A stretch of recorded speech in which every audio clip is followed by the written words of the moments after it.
Guys, welcome back to Sickle but Not Broken. My name is Simba, and today my name is Lena, and I'm with my auntie. So today I have Alina with me, and she's promised to behave and let me finish this conversation in this segment. So this is going to be the last video that we do for the month of August. And again, the month of August is already here. We're looking forward to the month of September because it's Sickle Cell Awareness Month and it's also my birthday.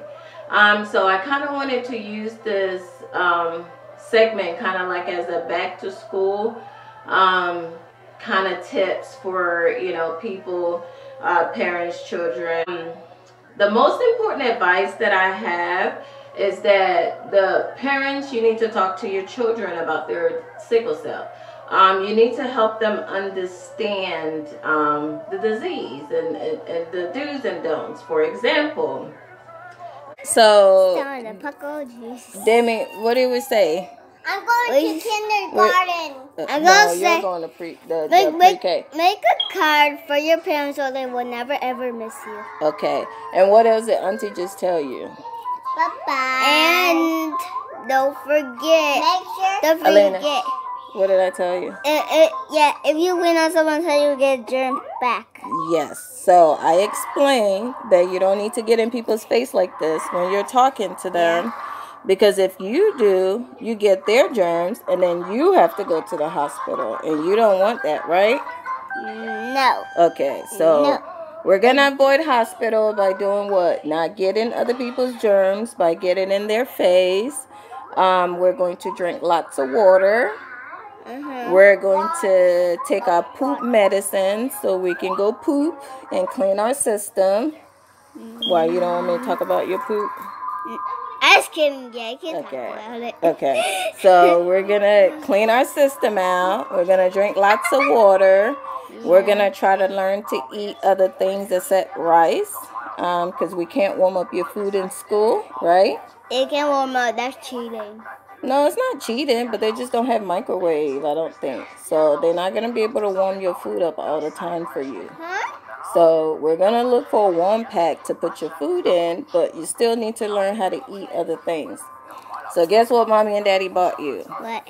They got you carrots, your favorite chips, your favorite cookies, your favorite juice, all your favorite other snacks for you. And let your children know it's okay if they need to call home. Let them know if they're not feeling well and they need to let the teacher know so the teacher can call you. Have the child understand that it's no big deal if you have to be, if you have to leave school or if the child is not feeling well. Some kids, I know when I was growing up, I used to feel remorse a lot. Like, I don't want my mom to talk to the child's teacher and the school nurse about sickle cell. If you don't feel like communicating this information, they have a lot of pamphlets at your hematologist office or at the child's hematologist office.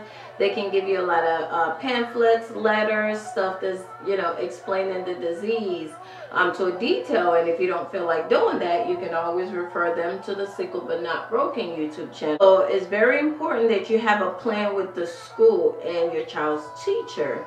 You need to make a plan so that when they're out of school, it doesn't count against them. And most importantly, they're able to make up their work. Education is important, so please, let's make sure that we stay ahead of our children's education. And just because your child has a disease or illness does not mean that they can't be educated or they can't get the same type of education that other kids are receiving.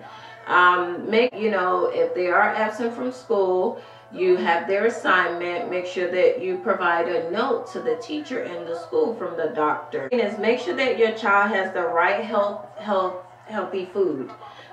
Make sure that they have enough water. Make sure that they have all their medicine prescribed by the doctor. Make sure that the teacher knows the child's limitation. For example, if your child can only be outside in the heat for 10 minutes, or whatever the case is, just let the teacher know. And most importantly, appreciate your child's teacher, because not only are they teaching your children, they're also looking out for them and their health. Make sure your child knows the importance of drinking water, listening to the teacher, and not using sickle cell as an excuse. So that is the first part of our back to school tips.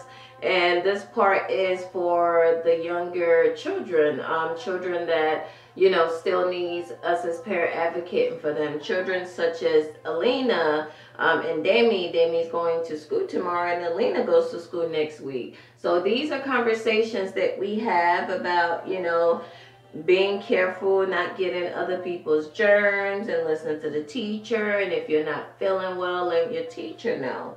So that is the end of the younger children segment.